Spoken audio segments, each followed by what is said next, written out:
Hey, you're watching Week in Geek, and I'm Sam Sarkar here at Fan Expo. I've got the Vault coming out, Vault number 2 coming out next week, and you can check it out in Chris's store.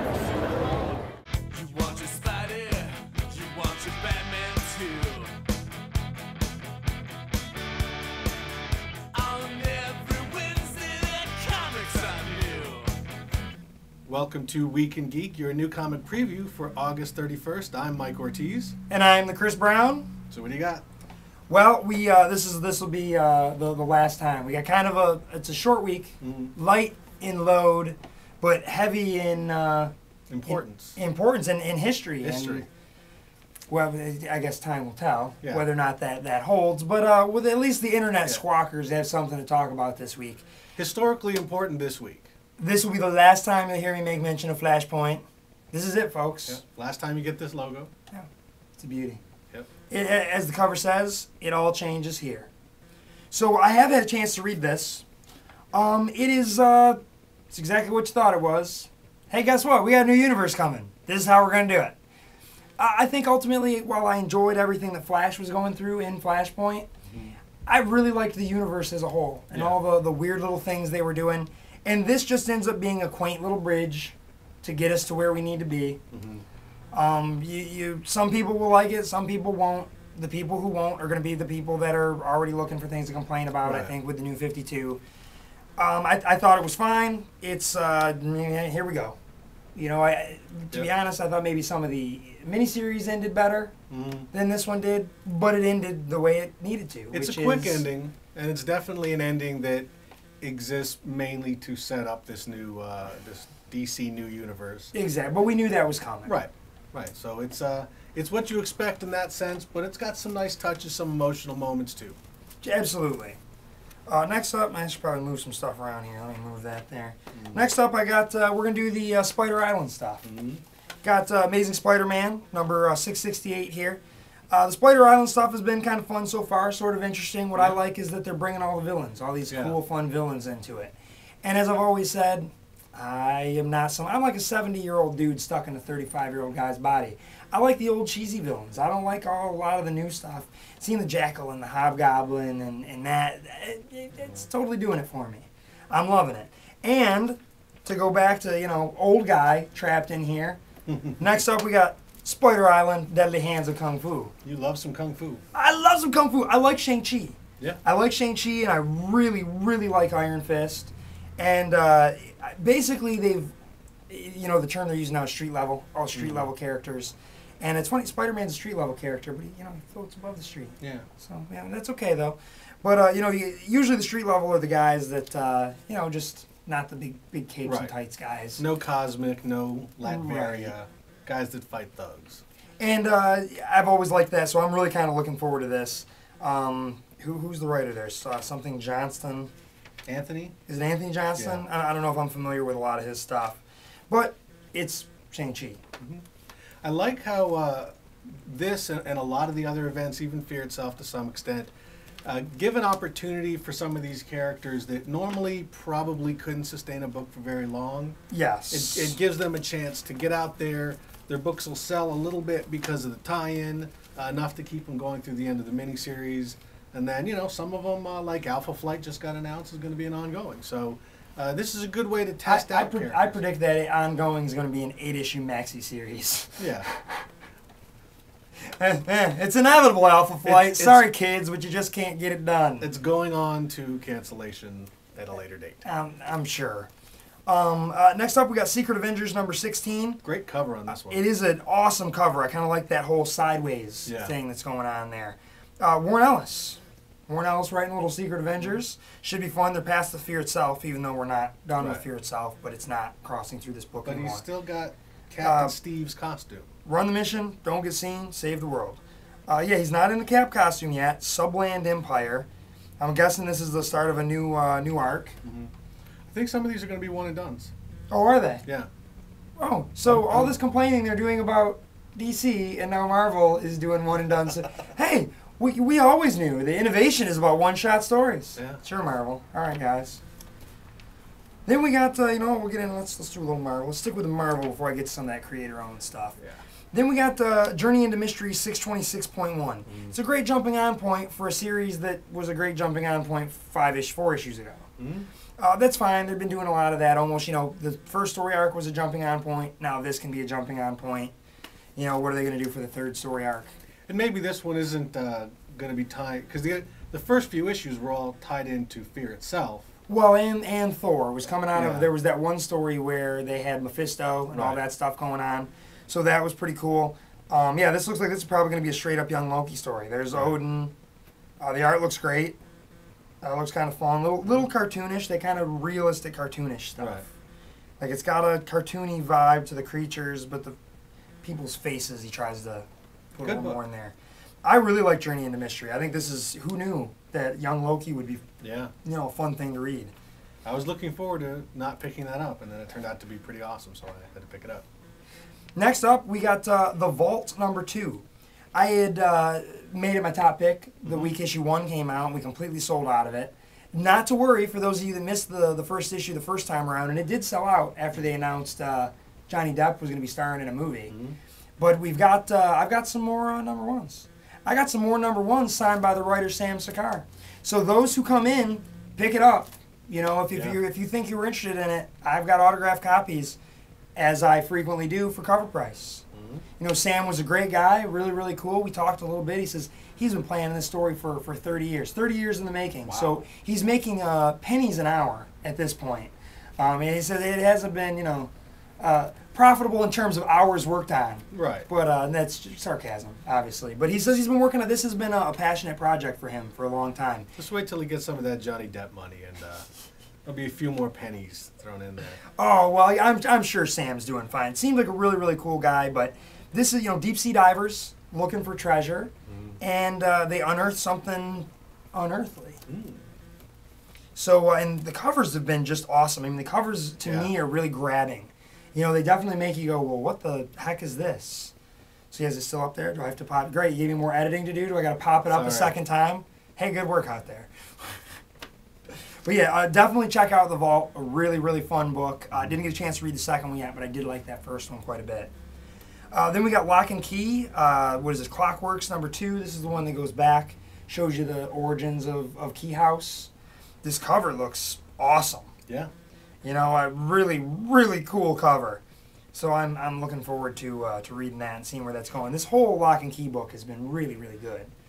And it seems like lately more, maybe it was with this new series kind of coming up, some of these covers caught people's attentions, and I've been selling out of the trade, and more guys are getting into it. And I think actually there was a lot of buzz because of the pilot that didn't get picked up, but a lot of people are talking about it now, and people who've seen the pilot say it's fantastic. So if you get a chance to see if you find it, you know, out there somehow, let us know. I want to see it. I want to see. Well, weren't they talking about maybe putting it on the just as a TV movie kind of thing? Maybe just showing the pilot. Could be. They're shopping it around. They're showing it, or not shopping it, but they're showing it at a lot of conventions. Okay. I think they're trying to get some kind of buzz, maybe to try and convince the network to change its mind.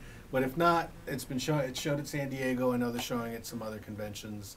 Hopefully, if nothing else, they'll throw it on iTunes just to get a little money back for it. Sure, because I want to see it. Yeah, not like that Wonder Woman pilot. You don't need to see I don't need to see that. Next, we've got Haunt #17. It's a Kirkman book. I like Kirkman stuff. I mean, I love Walking Dead. I love Invincible. Isn't he leaving this book? Is he? Yeah. So you're telling me I'm leaving this book? Joe Kelly's taking over. Oh, I'll check that out. I like Joe Kelly. And I don't know who the artist is going to be. But I like Joe Kelly. Yeah, all right. Capullo's going over to Batman. Right. Kirkman and McFarlane are going on to their things. But okay. Well, and Kirkman's 17, also 18 doing The Infinite. Yeah. He's a busy man. Yeah, absolutely. But I like this book. I think He's a it's busy man making a lot of money. As I've said before, I'll say it again. Ultimate Spawn. I dig it. That's that. What do you got there? Well, I'm going to start off with yet another Marvel bag. We got Ultimate Hawkeye. And Who's that? What was that written by? Jonathan Hickman. Who's that guy? I don't know. Some guy. Guy likes a lot of circles on his covers is what it is.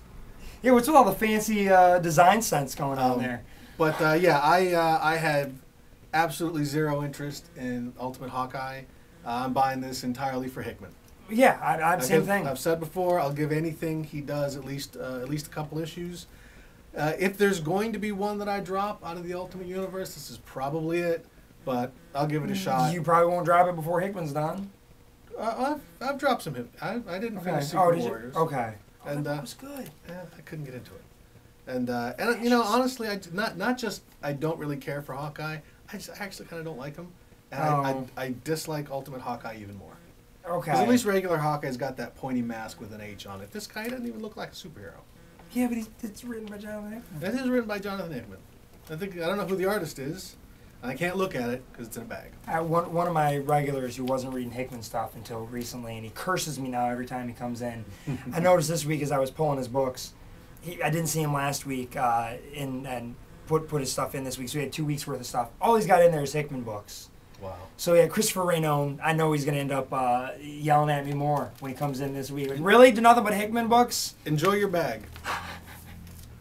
There's 2 bags in there, actually. Yeah, 2 bags. So I guess that means there's going to be a bag for every one of these Ultimate relaunch books.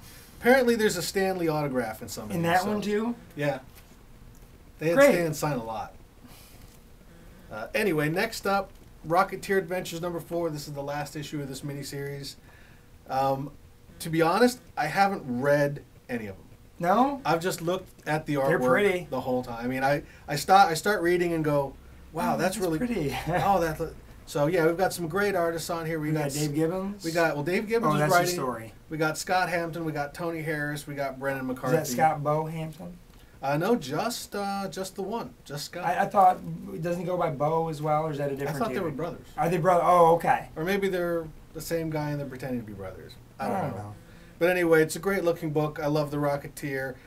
Once I got through the second issue, I just decided I'm going to wait. It's an anthology, so it's not like you need to read them in order. But now that it's all done under this beautiful cover, is this an Alex Ross? I think they're all Alex Rosses. Yeah, for the most part. Great stuff. If you're a fan of comic book art, you're a fan of The Rocketeer. It's as simple as that. Next up, Mighty Thor. That is a great cover. Great cover. The Shadow of Galactus. I'm digging this book overall. I thought they were on the $20,000 pyramid. It's the game show edition. Next week is Hollywood Squares. Chad's obsession with Galactus' helmet everywhere. Now I can't not see it. Yeah, it's a $20,000 pyramid, and if you win, he eats your planet. Wasn't that the one, or was it? Yeah, it was $20,000 pyramid that had the thing at the. There was some game show that Chad was going on about, but yeah, it's a great cover. Great cover, and the artwork's been great. There's a lot going on in this book. Some big cosmic level stuff. Thor versus Silver Surfer, Galactus versus Odin. I mean that's some big stuff. Absolutely. So if you like big cosmic stuff, this is a book for you. Next up is Invincible. Usually you talk about Invincible. This time I'm going to talk about Invincible. We got to share the love. This just shows this is a book that both of us just love dearly. Yes. This has been a great book. I mean, we've gone back. It says right on the front, best superhero comic book in the universe. They wouldn't lie. That may be true. I mean, it is a really solid superhero book. Yeah, and the fact that it's creator-owned, the fact that it's Hickman, the fact that anything can happen with this. Yeah. That's what really makes this book good. It's the humor is great, the drama is great. It's great superhero stuff, meta commentaries all over the place. Yep. But and the character has grown. Yeah. Throughout the course of the series, which I really like. Mm-hmm. Seeing some growth, and it's not the same book that it started out at. I mean, the book has gotten more mature as our lead character has. Definitely. And I mean, it deals with some kind of real stuff, the repercussions of. Oh yeah. I mean, not just the real world stuff, which is great, but even things like how do superheroes react to the fact that he can't save everybody? His brother now has a robotic arm? Like he got his arms torn off. Yeah, there's Like consequences. little Star Wars stuff there. No. There's consequences in this book, and that's not something you see in most superhero books. Speaking of strange superhero books, Butcher Baker. Is this an ongoing, or is this limited? I'm not sure. I'm a couple issues behind on this book because it's a hard book to read, and I don't mean There's that a lot going on. I don't mean that in a bad way. I don't mean that it's difficult. I mean that you have to pay attention. Yeah. You have to kind of focus on it. This is not something that you read while you're eating or watching TV at the same time, which is what I do with most of my comics. Every once in a while, there's a book that makes me go, oh, I actually have to read this. And again, with a lot of these type of books, especially the image books and certainly the books that require some serious focus, I like to let a couple of them stack up, read them all at once because they usually read That's a little great bit cover, better. too. Yeah. Yeah, this was definitely a great cover. This is Uncanny X-Force, continuing and possibly concluding their time in the Age of Apocalypse universe. The artwork is great on this book. The story's been great. I've sung its praises repeatedly. There's 14 issues of goodness. If you like the X-Men, if you like the Age of Apocalypse, if you like your heroes a little bit darker, this is it. I mean, it's been dealing with some consequences. Wolverine wanted to try and save Jean from the other universe because he loves Jean. Almost ruins the entire plan, but they get through it. But now they're back. They're dealing with with Angel or Archangels kind of turning a little dark. Angel's been taken over by his darker side, and they're dealing with that. Next up, any other week, this would have been my pick of the week.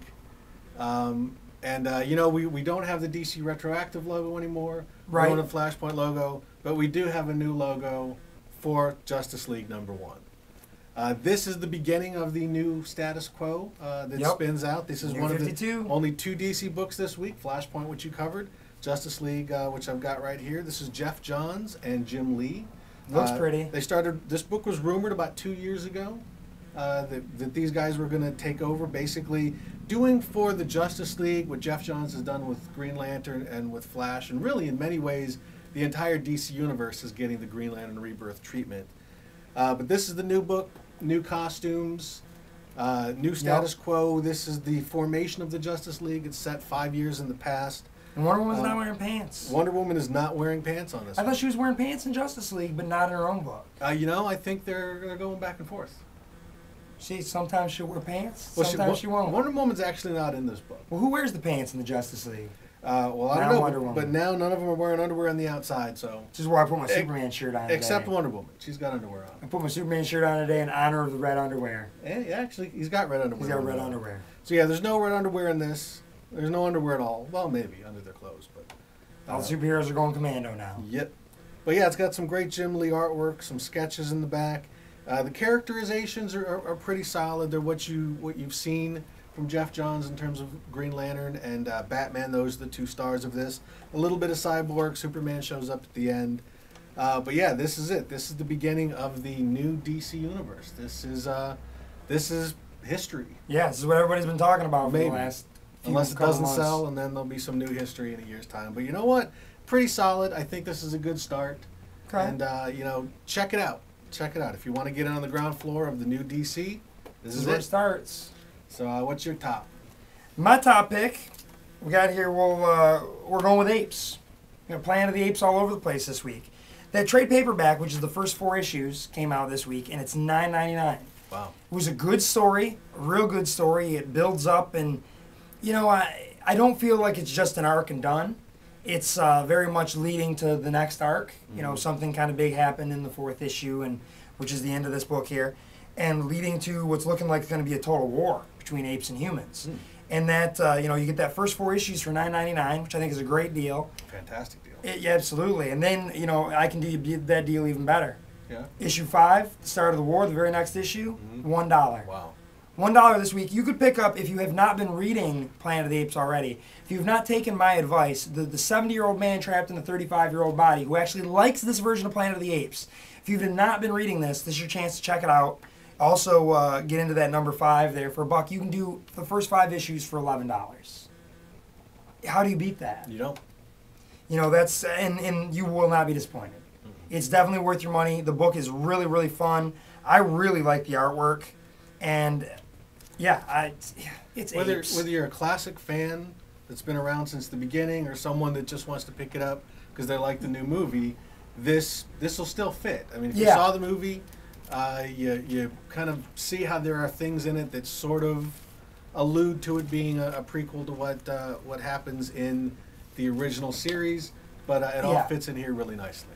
Yo, absolutely. So definitely give that a try. If you were on the fence before and like, well, this is your opportunity. Mm. So what do you got? What's your top pick, Mike? Well, like I said, most other weeks Justice League would have been my top pick because it's the beginning of something. But I like how you mentioned in the email you owe your fans more than that. Yes. Today we've got Incredible Hulk's number 635, the final issue. The Party's over. The dance is ending. This is it until they relaunch the new book. one, and then you're planning to complain But about the new one. this is the end of the Incredible Hulks. This is the end of the Greg Pak era that began just prior to Planet Hulk. I think there was a prelude to Planet Hulk that he was in first. Again, great artwork, Paul Pelletier, Tom Grummett, some It looks fantastic really nice. artists. You know, this book, 635 issues, Part of them are... began life as Tales to Astonish back before Fantastic Four #1. This is a pre-Hero Marvel book. The Hulk comes on after his own book is canceled. Yep. After 6 issues, he gets half the book. He splits it with Ant-Man. Takes it over at 102. Takes over the book. It goes all the way up through, well into. Actually, it even survives Heroes Reborn. Yep. Even though Bruce Banner gets knocked into the Onslaught universe, or gets knocked into the Heroes Reborn universe by Onslaught, the book continued. The book continued up through Peter David, who had a phenomenal run on the book. Then it starts over at #1 with a new Hulk book written by John Byrne. And then that changes its title to Incredible Hulk again, and it goes on. And then we get through Planet Hulk. And then it ends and it turns into Incredible Hercules. And Hulk starts showing up in Hulk. And then it goes on for a while, and then it somehow hits issue 600. Because they used all the Red Hulk numbers and one issue of Incredible Hercules to hit 600. Yeah. But then Incredible Hercules continued. So that's a mess. But this book has got history. It's got history with me. I've been getting this book. I first got a subscription to the Incredible Hulk back in 1978. I was 2 years old. I've been for the record. I wasn't that old, but I was older. So, you know, the Hulk's long been one of my favorite characters, but it's been an up and down book for that whole time. And it's been kind of down for a while. There's been a few spots. I actually think once they knew it was ending, it got a little bit more fun. Still uncertain whether or not I'm going to check out the new one. Jason Aaron, normally I would say no, but Jason Aaron's been doing a great job on the X-Men Schism book. Mark Silvestri, not a big fan, so when that comes out, we'll see. Probably, maybe I'll give it a shot. But for now, at least, the door's closed, the lights are out, and the Incredible Hulk as we know it, and my complaining about it every month is over. I'll have to find something new to complain about. I'm sure you can do that. I think I'll figure something out. That one also comes with a blank white cover variant, as Marvel's been doing a lot. I'm surprised they didn't bag the white variant. Yeah. But, so anyway, you know what? Even if you've never bought an issue of the Hulk, hell, just go buy this for the hell of it. Why not? It's the last issue of the last issue of the Hulk for a couple of months, and right on. That's it. So one other thing I'd like to add, I'd thrown some stuff up on the Facebook. Yesterday I had Captain America #1 signed by Steve McNiven. Those are gone now, but we do pick up your Vault #1s, and I also have a limited number of the Amazing Spider-Man 666 retailer variant signed by Ryan Stegman. So I do have some of those, and those are cover price. We're going to limit those 1 per customer. But yeah, come on in, check that out, and that is your Week in Geek.